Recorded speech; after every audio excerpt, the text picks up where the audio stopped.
Before Superman, Batman, or Spider-Man, there were the Trailblazers. The original heroes who defined the genre. From jungle protectors to mythical magicians and the underwater anti-heroes, these pioneers laid the foundation for modern-day legends. Let's dive into the untold stories of the superheroes who are older than you think. The Phantom. It's the mid-1930s, radios are playing soft jazz music throughout the streets, movies are still in black and white, and superheroes, well, they're not even a thing yet. Yeah, imagine that. Then in 1936, a guy named Lee Falk decided to change everything. He created the Phantom, the first costumed superhero ever in a daily comic strip. Now this guy came before Superman, Batman, and pretty much everyone else. The Phantom made his debut on February 17th, 1936, and he appeared in newspaper strips before eventually transitioning to comic books. So who is the Phantom? Well, he's known as the Ghost Who Walks, which is pretty badass. He's not your typical superhero with superpowers or gadgets. No, the Phantom is actually the 21st in a long line of crime fighters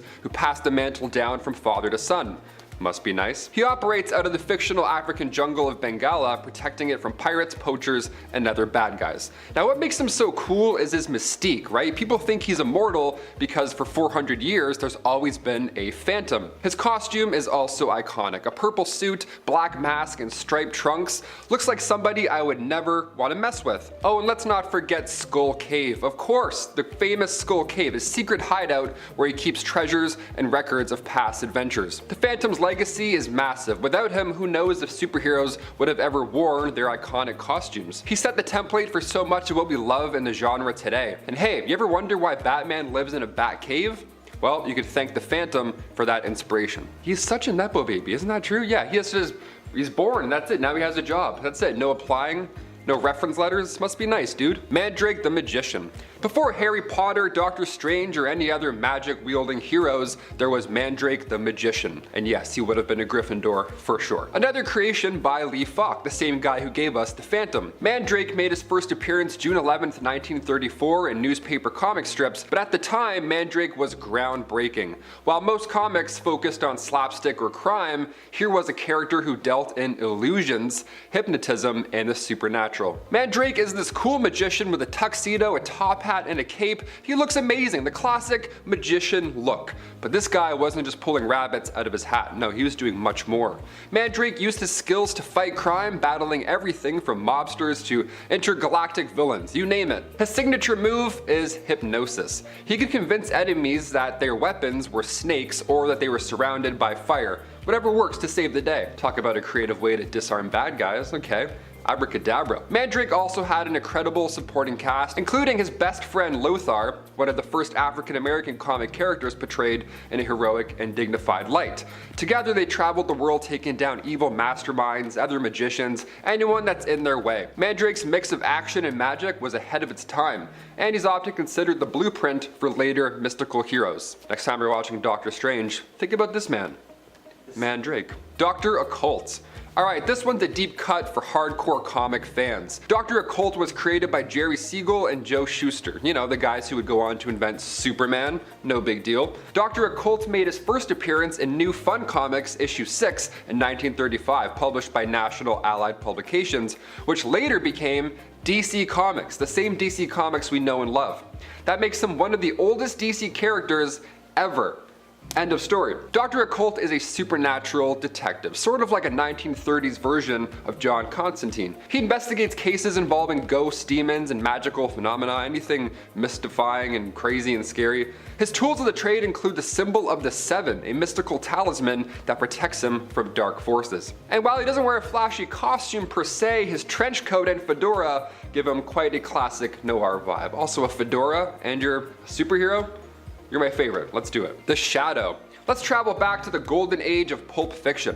In 1930, a mysterious figure named the Shadow came from the darkness. Not in comics, but on the radio. Yeah, tune in. Created by Walter B. Gibson for the Detective Story Hour, The Shadow was a vigilante who quickly captured listeners' imaginations, which is hard. That's like the OG podcasting right there. By 1931, he transitioned to pulp novels, and in 1940, he made his way eventually into comics. The Shadow is all about mystery. And by day, he's Lamont Cranston, a wealthy socialite, but by night, he becomes the Shadow, a master of disguise and stealth who uses his twin blasters to take down criminals. His iconic catchphrase, "Who knows what evil lurks in the heart of men?" I mean, what? Dude, that is so iconic. Who just says that? What are you, Gandhi? It's no surprise he became a pop culture staple. The Shadow's influence is huge. He's considered a direct inspiration for Batman, from his use of fear and shadows to his dual identity as a wealthy playboy and masked hero.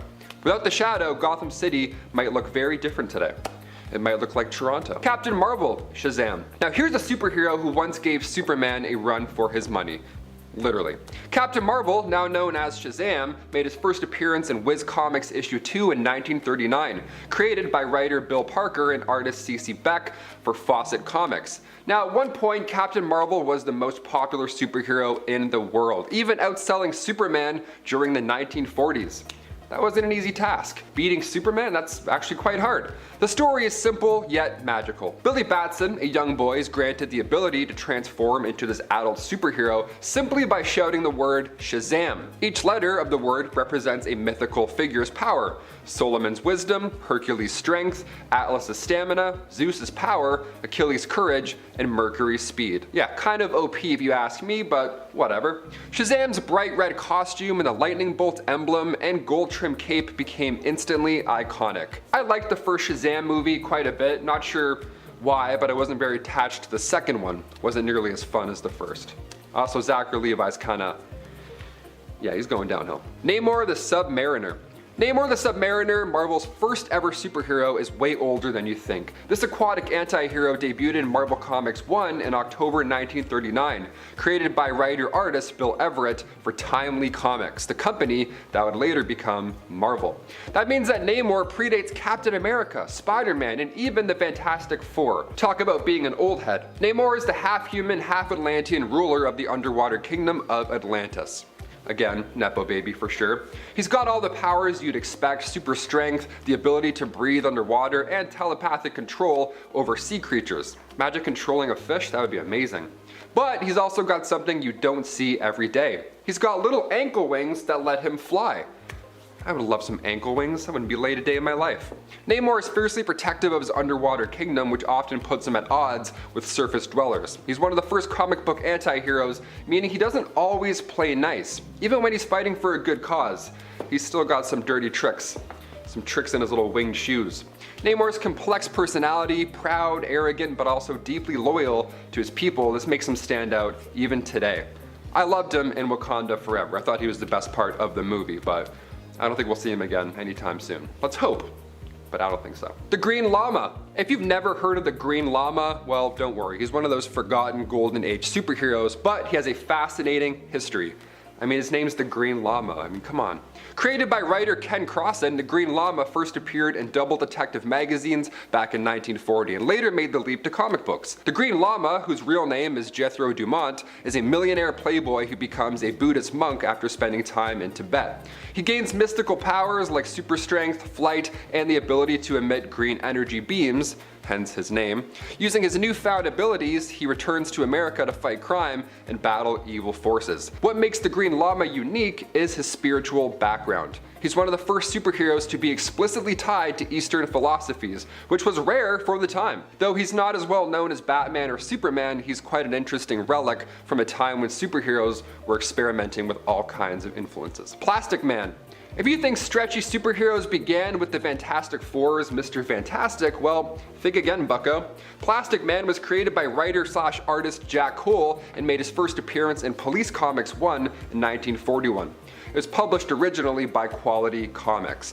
Plastic Man's kind of wacky, slapstick adventures made him one of the first superheroes to really embrace humor as a core part of his character. I mean, after all, his name is Plastic Man. You can't really take that too seriously. Plastic Man started out as Eel O'Brien, a small-time crook who fell into a vat of chemicals during a heist. The classic, whoops, fell into a vat of superpowers trick, love that. Now instead of perishing, he gained the ability to stretch, contort, and reshape his body into any form imaginable. As a tall man, I would love that. I could itch my back finally, be at peace, that'd be lovely.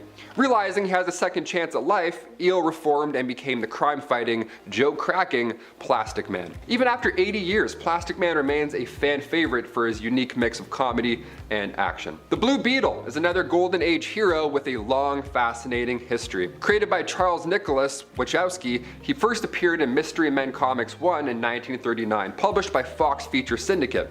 Over the decades, the mantle of the Blue Beetle has been passed down to these different characters, but it all started with Dan Garrett. The original Blue Beetle was a police officer who used a mystical scarab to fight crime, giving him super strength and invulnerability. Again, I would love to have a mystical scarab, but instead I just got like jeans, I don't know. In later iterations, like Ted Kord's version, the scarab was replaced by high-tech gadgets and a flying beetle-shaped vehicle. I personally am a fan of the scarab, but we love change. Now the Blue Beetle might not have the name recognition of Superman or Spider-Man, not nearly as much, but he's been a staple of the comic book world for over 80 years. The movie was actually pretty good too. If you haven't seen it, definitely check it out. It looks like a kid's movie, but it packs a punch. And lastly, the Human Torch. Wait a second, if you're thinking of Fantastic Four's Human Torch, think again. The original Human Torch made its first appearance in Marvel Comics issue 1 in 1939, created by Carl Burgos for Timely Comics. Now this Human Torch wasn't even a human. He was an android, so kind of a confusing name, I get it. The original Human Torch, named Jim Hammond, was a synthetic man created by Professor Phineas Horton. Now when exposed to oxygen, his body would ignite, turning him into this blazing superhero. Though he struggled to control his powers at first, he eventually became a hero, fighting in World War II. Jim Hammond was one of Marvel's first big stars and even teamed up with Namor the Sub-Mariner in early stories. Though he's not as well known today, his legacy of course still lives on in the Fantastic Four's Johnny Storm and in Marvel's rich history. And also they're gonna hit the big screen really soon with Marvel Cinematic Universe. I can't wait for Fantastic Four. Number 10. Bulletman and Bulletgirl. This crime-fighting duo were a husband and wife who both got their powers from equipment that they wore, namely a gravity regulator helmet that, you guessed it, looks like a bullet. These helmets both help them to fly while also making them bulletproof, which is pretty cool. I guess while their helmets were active, you could say, that's when they would be bulletproof. Bulletman and Bulletgirl were also originally from Fawcett Comics and would team up regularly with Captain Marvel, as he was known then, and his sister Mary Marvel, now both known as members of the Shazam family. Being able to fly and being bulletproof back in the day was actually considered to be pretty impressive, though not really impressive enough to give Bulletman and Bulletgirl much staying power throughout the years. As you know, this is probably like the first time you've heard them mentioned, possibly ever. And friends, before we move on to the next spot on our list, if you love what we do here at Top 10 Nerd, be sure to show us you love us by clicking that subscribe button. Number 9. Batman. Although Batman has been heartily adapted to the modern age, he originated all the way back in the Golden Age. Batman first appeared in Detective Comics issue number 27 way back in 1939. And in fact, the comic he debuted in is the one DC gets their name from. DC actually stands for Detective Comics, which is the series that Batman first appeared in. So really, when we say DC Comics, it's kind of redundant. It's like saying Detective Comics Comics. Although otherwise people might think you're talking about DC, the place, instead of DC the publisher, if you just say DC. So you might confuse people doing that. Batman might not have superpowers to speak of, but back in his heyday he didn't really need them. Back then, Batman had immensely strong plot armor, even stronger, I would say, than he has today. And even when it seemed like he didn't really have a plan, he would turn around and explain how actually everything he had done up until this point, including possibly things that we all thought were horrible mistakes while reading the issue, were all part of his intricate plot to apprehend the criminal. Batman's so smart. And hey, it always worked too, even his most crazy plans. This was also back when Bruce had not just the Batmobile, but also the Batplane and the Batboat. This Batman is no longer considered to be the same one we have today though, instead being designated as the Earth 2 variant. Number 8. Marvel Boy. There have been many Marvel Boys, and in fact, even 2 within the span of the Golden Age itself. For this point though, we are focusing on Martin Burns' Marvel Boy, who made his first appearance in Daring Mystery Comics issue number 6 in 1940, I believe the very first Marvel Boy, back when Marvel Comics was actually known as Timely Comics, despite the fact that yet, we have Marvel Boy, so you would think it's Marvel Comics, but nah, this is Timely Comics. This Marvel Boy was often compared to Hercules when it came to his level of strength, and he actually appeared 5 years before Hercules would even be introduced to Timely Comics. Martin Burns was said to possess such strength because he was believed to actually be a reincarnation of Hercules. Number 7. Hercules. Oddly enough, while Marvel Boy was known as the reincarnation of Hercules, it turned out Hercules was actually alive and well somehow. Of course, this was the Golden Age, when continuity wasn't really a thing yet, and stories went to all kinds of wacky places without much follow-up or much consequence. Hercules was introduced at Timely Comics 5 years after Marvel Boy in Young Allies issue number 16 in 1945, and he even shared a co-creator with Marvel Boy. Martin Burns' Marvel Boy was created by Jack Kirby and Joe Simon, while Hercules was created by Jack Kirby, Charles Nicholas, and Stan Lee. Since his introduction, Hercules has had a lot more adventures than Martin, so obviously he has been established as more powerful in the comics. Also, being the genuine Hercules instead of a reincarnation, of course, he would be more skilled and more powerful. And of course, we all know who he is, but I think now when you say Marvel Boy, most people would think of Novar, so poor Martin, people don't really know about him. Number 6. Namor. Namor is one of my favorite Golden Age superheroes, and of course, he also happens to be Marvel's first mutant. Also, I believe appearing back when Marvel was Timely, but still, we count him retroactively, as mutants did not yet exist in the comics at the time of his first appearance, but still, it counts. Namor made his first appearance in Motion Picture Funnies Weekly issue number 1 in 1939. He is also a character that I find not as many people know about when we talk about pop culture, mainstream superheroes or anti-heroes, despite the fact that he's been around even longer than some of the others who are more well known, and despite the fact that he's often considered to be one of the most powerful superheroes over at Marvel. Though hopefully his appearance in Wakanda Forever will help to change some of that. At least I feel like they made him seem pretty strong in that movie, which I think will be helpful for giving him some more pop culture staying power. Number 5. Wonder Woman. One of the greatest heroes of all time, Wonder Woman, and also one of the most powerful, and also one of the oldest, making her first appearance back in the Golden Age in 1940. Like the other classic heroes of old, the Golden Age Wonder Woman also ended up as an Earth 2 variant, despite being technically the original. She made her first comic book appearance in All-Star Comics issue number 8 in 1942. Despite the weakness of her bracers, where if her bracelets of submission were bound together by a man, she would become powerless, I would still say to this day she remains one of the most powerful Golden Age superheroes of all time, thanks to her superhuman strength, speed, and durability back then. Oh yeah, and old school Wonder Woman was also telepathic as well, and she had tons of gadgets and equipment, from her lasso of truth to her special earrings, invisible plane, and her tiara, which could actually also help her to understand and speak various languages. Number 4. Superman. Superman really set the bar when it came to heroics. He made his first appearance in Action Comics issue number 1 in 1938, kicking off the start of the Golden Age. In a way, he pretty much sums up that era of comics, representing and defining it pretty epically. Superman back in the day was also seen as extremely powerful, and as time would go on, it would seem that he could pretty much do just about anything you needed him to do in a story in order to save the day, which was also kind of the time period and how writing was back then. It made him an unstoppable force of good, as it seemed no villain could ever overcome him. Superman isn't just known for being a powerful superhero though, but he's also often presented as being kind, intelligent, and also stood to represent some of the morals and aspirations of the day, at least initially. While the character may change over the years, with time affecting how he's characterized,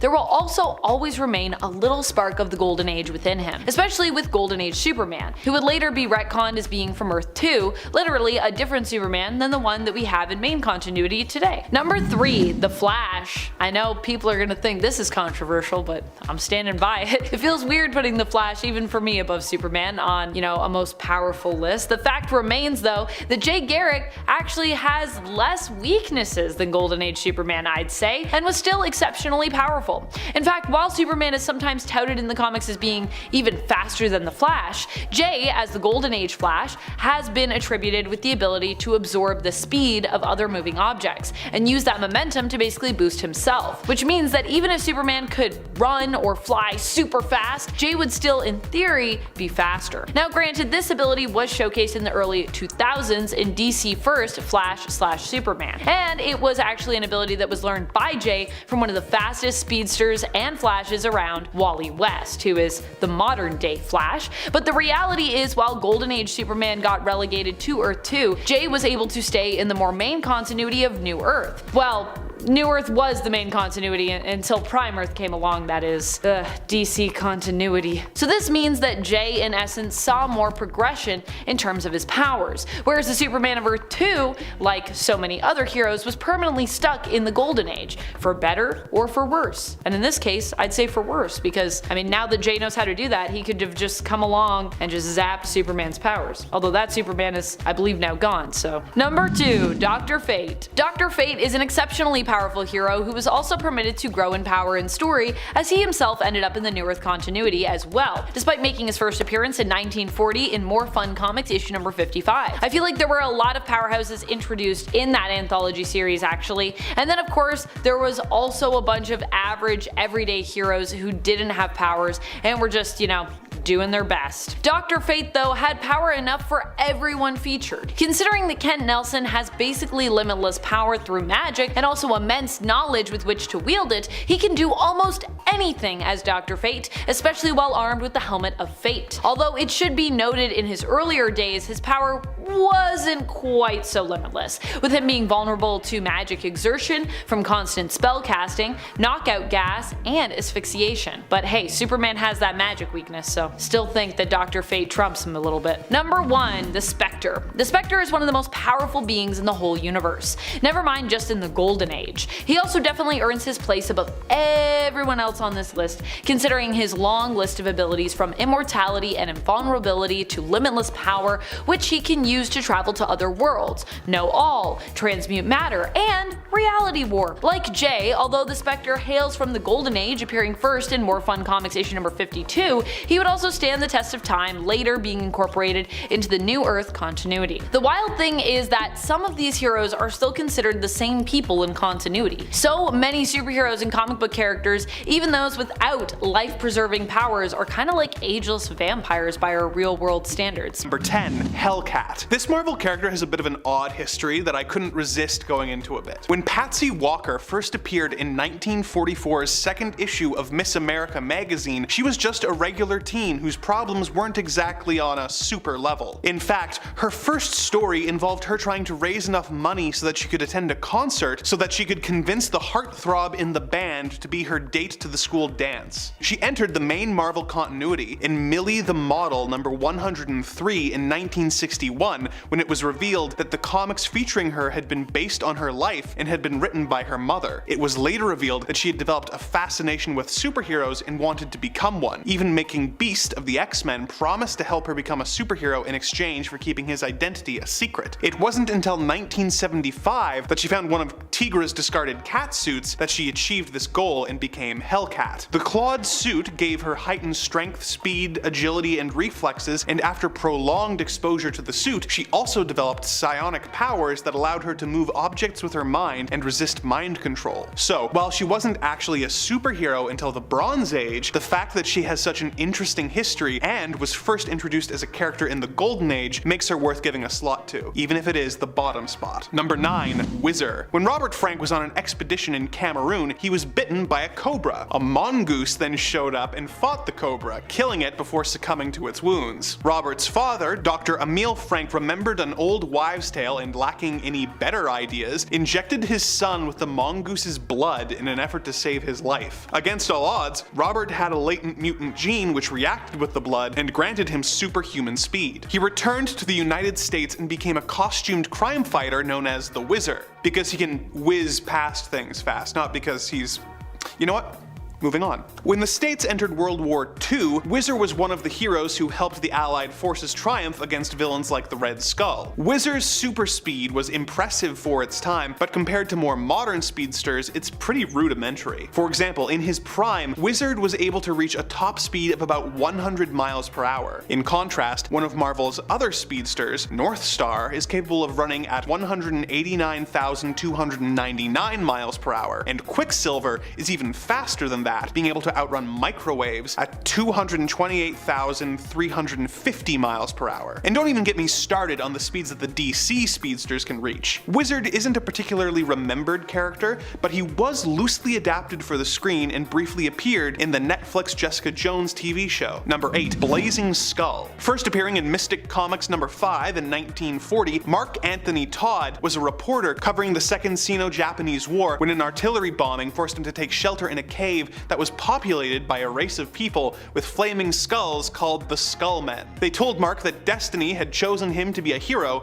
and they trained him in their ways. When in his flaming skull mode, he has super strength and becomes nearly indestructible, possessing a limited ability to control fire. On top of this, he also has a powerful healing factor, which has prevented him from aging since receiving his powers. He was yet another hero who fought during World War II for the Allied forces, once being captured and tortured by the Fuhrer himself, who he made fun of so hard that the mustachioed art school reject ran out of the room crying. In the years since the war, he has joined a couple different superhero teams such as the Invaders and Howard the Duck's team, the Ducky Dozen. Number 7. Captain America. By far the most popular and enduring of Marvel's Golden Age heroes, Steve Rogers was a frail and sickly young man who wanted to serve his country in World War II, but was discounted from service due to his poor health. He was chosen to participate in a secret military experiment that used a super soldier serum to grant him increased strength and intelligence. He honed his skills as a master strategist and martial artist, and with his vibranium and adamantium alloyed shield, he was instrumental in helping the Allied forces in the Marvel Universe turn the tide in the war. The character remained popular until the war ended, but he failed to find an audience in post-war America and was mostly shelved until the Silver Age. He was eventually reintroduced to readers in 1964 when Avengers number 4 revealed that he had been frozen in a block of ice near the end of the war, and he was thawed out to lead the new team. While he may not be the most powerful of the Golden Age heroes on this list, he is by far the most beloved by readers. Number 6. Blue Diamond. First appearing in Daring Mystery Comics number 7 in 1941, Professor Elton Morrow was a scientist exploring the Arctic when he found a mysterious gigantic diamond which was emitting a strange blue glow. On his ship ride back home to the United States, his boat was sunk by a German U-boat, and he was forced to use the box containing the jewel as a flotation device. He was spotted and the Germans opened fire on him, blowing up the box. The shrapnel of the diamond was lodged in his body, making his skin as hard as diamonds and making him super strong and mostly invulnerable. He became one of the many costumed crime fighters who enlisted to fight in the war, having several adventures that were adapted into comic books within the Marvel Universe. After the war, he continued his superheroics before eventually retiring to Cape Cod. Years later, the Star Dancer came to him, saying he was her perfect partner. She used her cosmic powers to transform him into a fully diamond-like man and gave him the ability to fly off with his new love into the cosmos. Number 5. Marvel Boy. Introduced at the tail end of the Golden Age in 1950's Marvel Boy number 1, Robert Grayson was introduced as the son of a Jewish scientist who fled the planet at the start of the Second World War. They traveled the stars until they found a place to hide: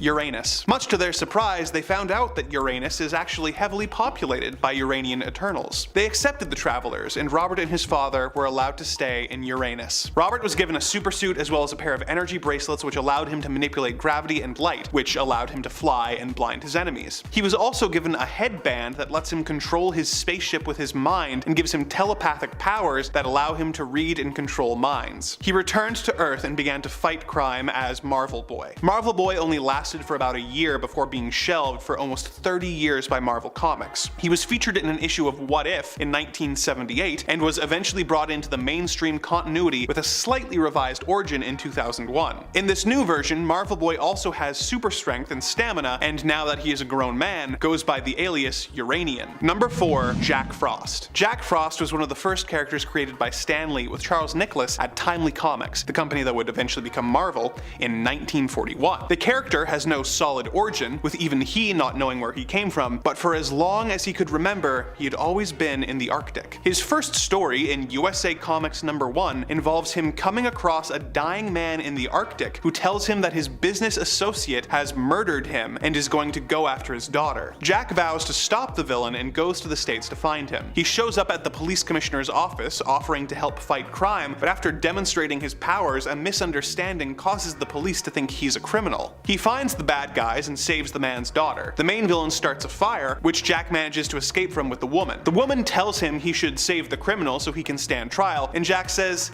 "Nah, I'm gonna let him burn." She responds that letting a man burn to death isn't very heroic, and is practically murder. A passing cop hears this and adds murder to Jack's rap sheet. Jack gets angry and vanishes, leaving only a pair of monogrammed icicles behind. Jack is able to use water vapors to create ice, snow, and sleet, which he uses for a variety of purposes such as causing blizzards or making elaborate ice constructs. He is also super strong and durable. The character appeared in 4 issues of comics before being shelved and eventually brought back in 1976. He has made very sporadic appearances since then, not showing up in a Marvel comic since 2015. Number 3. Miss America. First appearing in Marvel Mystery Comics number 49, Miss America was a teenager named Madeline Joyce who was fooling around with scientific equipment in a scientist's lighthouse lab during a thunderstorm. The lighthouse was struck by lightning, and she was shocked by the equipment and knocked unconscious for a week. When she awoke, she found that she had developed superpowers. During World War II, she joined the super team, the All Winners Squad, and helped fight the Axis forces. After the war, she married her teammate, the Whizzer, and the two had a child. Unfortunately,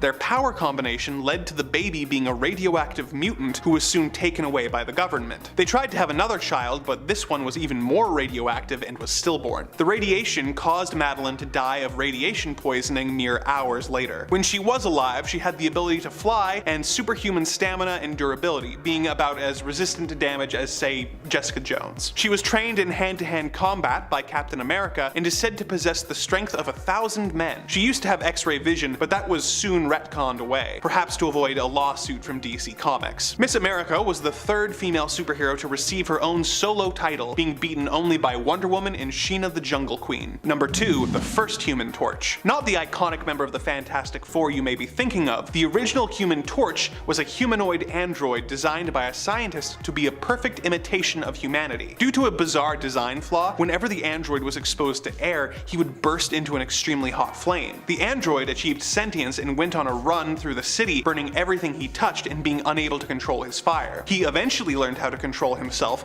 and became one of the most popular Marvel crime fighters of the Golden Age. He was retired as a character not long after the end of the Golden Age, and his name and power set were reused for Johnny Storm when the Fantastic Four stories began being published at the beginning of the Silver Age. He was eventually brought back, but it is fair to say that he is the more obscure version of the character. He is able to set himself ablaze and cast fire at his enemies. He can also fly and is of course immune to heat. His fire can go out if he is put in a zero oxygen environment, whereupon he will enter into stasis mode until he is exposed to the open air. He also has the distinction of appearing in the first issue of the comic that would eventually be the namesake of one of the most profitable entertainment companies in the world in 1939's Marvel Comics number 1. Number 1. Namor the Sub-Mariner. First appearing in 1939's Motion Picture Funnies Weekly number 1, Namor the Sub-Mariner has the distinction of not only being the first mutant in Marvel Comics, but also being the very first comic book anti-hero to ever appear. When the Atlantean princess Fen fell in love with a surface dweller named Leonard Mackenzie, the result was Namor, who was raised in Atlantis. In his early Golden Age appearances, Namor would wage battle against the surface world, attacking everything from ships to buildings and coming into conflict with the Golden Age Human Torch in one of the first comic book crossovers ever released. He became more heroic during World War II when he joined the Allied forces and got his own series in 1941.